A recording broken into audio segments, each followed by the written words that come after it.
खुलुमबाय आंनि मुङा रुनजुन बर' आङो मादालबारि गामिनि आंनि आफानि मुङा बासिराम बर' आरो आंनि आइनि मुङा साबित्रि बर'।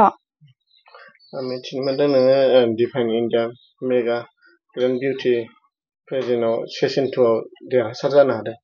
औ आङो थांनाय 10 जुलाइआव गुवाहाटीआव खुंजानाय मिस डिफाइन इन्डिया रुक्मणी अडिट'रियाम हलावहाय आङो बेवहाय नेशनेल उइनार मासिखौ आवग्रिनो हादों।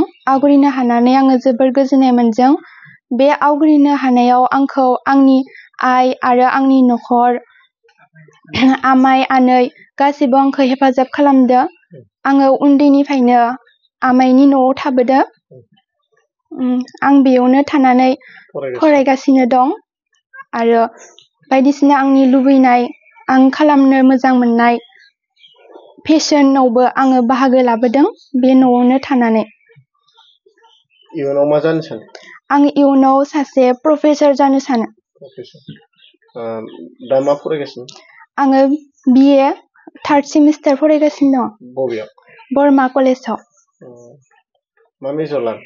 आङो इडुकेसन मेजर लादों।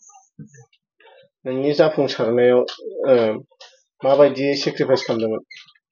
सेक्रिफाइस माने आङो जोबोर गोजोननाय मोन्दोंमोन आरोना। आं जेसेबां खस्थ' होनानै आं नाजाथाबदोंमोन बेखौ आं मोननानै गोसोजों जोबोर गोजोननाय मोन्दोंमोन आरो। बे लामासिम लांनायाव सोरनि अबदान दं? बे लामासिम लांनायाव गिबियावनो आंनि आइनि आरो आंनि न'खरनि आमाइ आनै। बे लाइनाव थांनोबा माबायदि इन्टारभिउ गोनां? फार्स्टआव आङो जेनेबा कलेज स्कुलफोराव खालामग्रोनांगो।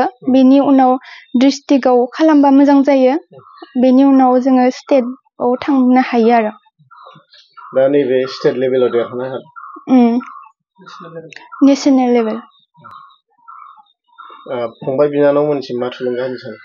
आं फंबाय बिनानावमोनखौ बेखौनो बुंनो सानोदि गासैयावबो जेनेबा फेशनानो जा खायसे खामानियाव मोजां गाज्रि गासैयावबो थाखायो।